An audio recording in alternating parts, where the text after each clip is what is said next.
Knitsko, co-creator of Avatar: The Last Airbender. Hi, I'm Mike DiMartino, the other co-creator of Avatar. Hi, I'm M. Night Shyamalan. I'm the director of the motion picture Avatar: The Last Airbender. So, Knight, how did you first learn about Avatar: The Last Airbender?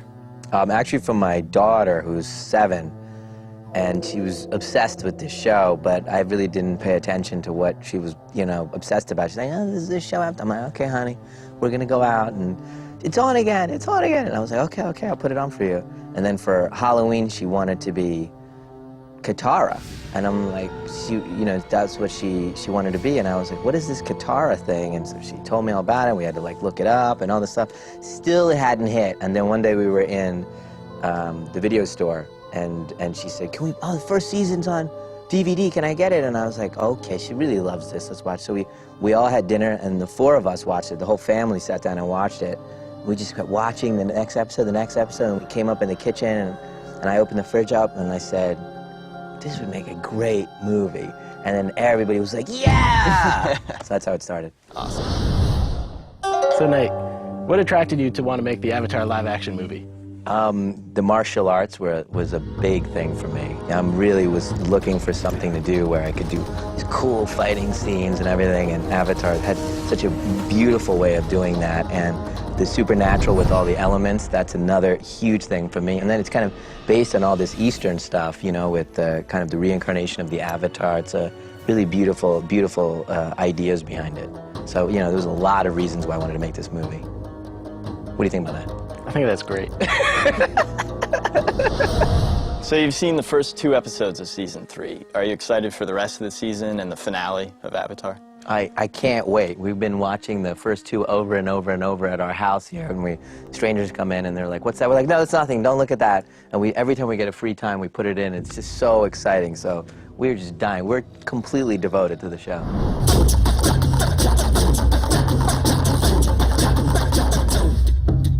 So how do you guys feel about a movie being made about your show? We're really excited. Brian and I have been working on this story and this series for about 5 years now, so to see it kind of go into this new realm of live action and the level of detail, and to have you involved is very exciting. We always strive for a really cinematic look on the show.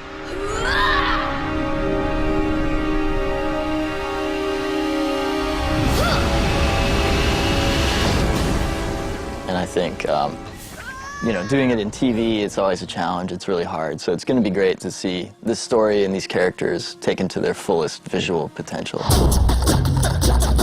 Are you a fan of any Japanese anime TV shows or movies? Actually, I'm a big fan of Miyazaki movies, which I know you guys are really influenced by. In our family, we really love those movies. In fact, he's like one of my favorite film directors. He's amazing.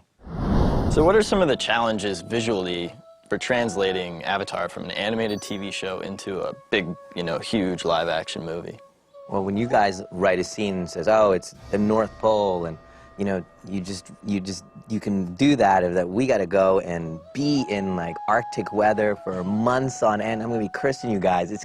It's my wife. I'm like, I tell my wife we have to go and live out in ice, because the movie is about water, and that's where it was set. That's where they wrote it. It was, as I'm writing, I'm like, my pen is stopping as I'm writing, North Pole. So thanks for that. You're welcome. Anytime. So the 3 seasons of Avatar is roughly, 30 hours of story. Right. How are you going to condense that down into, a trilogy of 6 hours or so? Yeah, it's been really hard for me because I really love what you guys did, and I'm finding it really hard to let go of anything. And at first when I put the outline together, I showed it to you guys, and it basically had every single thing you guys wrote. It was a 7-hour movie, and you guys were very sweet and said, you're gonna have to take out some stuff. And I was like, no, not that, not that. But I think I've gotten to the place where I really know how to bring in the characters, and what characters we can save for the other movies, and what moments we could save for the other movies. So it's really starting to take shape into a 2-hour movie for me. And I think that'll happen for each of the 3 movies. I hope. Who's your favorite character in Avatar? Oh, that's an easy one. It's Zuko. Zuko is the most interesting character, that relates to me, and just kind of that whole, he's a good guy. Is he a good guy? Is he gonna make the right choice? Is he gonna go over to the dark side? Is he gonna, is he gonna be, what we hope he can become, a hero, or is he just gonna be the enemy? The enemy at the end of the day that has to be put down. That's really just a very exciting storyline, and I just think he's the coolest guy. He's my favorite too. Cool. So, Knight, any ideas on casting yet? Actually, the weird thing when I think about, who I'm going to cast in the movie is, they're probably going to be mostly unknown kids and teenagers, and right now they're in school somewhere. They're in class and they're hanging out with their friends, and in 2 years from now they're going to be Aang and Katara and Zuko, and they're going to be world famous, and they're going to be, their lives will never be the same. They're just sitting there kind of writing the answers to their test right now. Well, if you don't find anyone for Aang, I'd like to suggest perhaps I could, maybe play him in the movie if you would consider that. I will consider it. Don't call me about it. Okay. I'll just think about it for a little bit longer. But you're really talented. You're really talented. You spoke about Lady in the Water being inspired by stories that you had made up to read to your kids. Are there any more stories that you think you might create for children in the future? I hope so. I tell a lot of stories to my kids, and there's a lot of kind of stories that I think would be really great for a kind of a younger audience.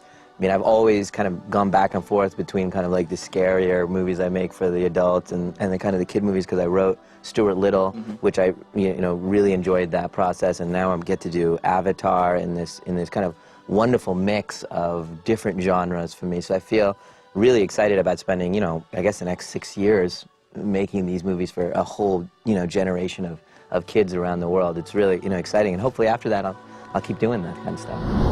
So, the really cool thing for me is that normally I, close my door and I'm alone, and I, write my movies, and it's just the most lonely, depressing process that anyone could go through. And on this movie, I got you guys to be depressed with me. So this is such an exciting thing for me. And even, we've just started, but I've gotten to, hang out with you guys and talk with you guys about the movie, and how about this and how about that, and oh, can you bring in the bounty hunter?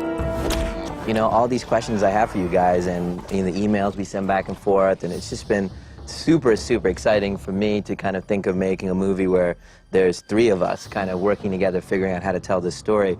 Is this going to be something new or interesting for you now that you're going to be moving from like making a show on TV and kind of thinking and helping me make a story for the movie theaters? Yeah, it's really exciting for Mike and I. We've been doing animation for several years now, but we're really interested in live action, huge fans, and I think we admire your craft so much, and there's going to be so much to learn just by collaborating with you and coming on the set and just everything. So we're so excited. Yeah, it's been a great experience, as you said, so far, just in the few months that we've started working on the outline. So. Oh, it'd be cool. I can't wait to have you guys on the set, and Really looking forward to it. Definitely. I might even let you say action one time. I appreciate that. That'd be great. Can I say cut? Yes, Cut. action and then cut. Hold on. Just once, though.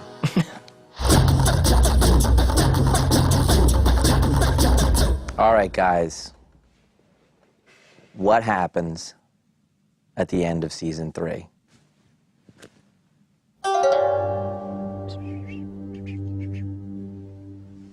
Serious?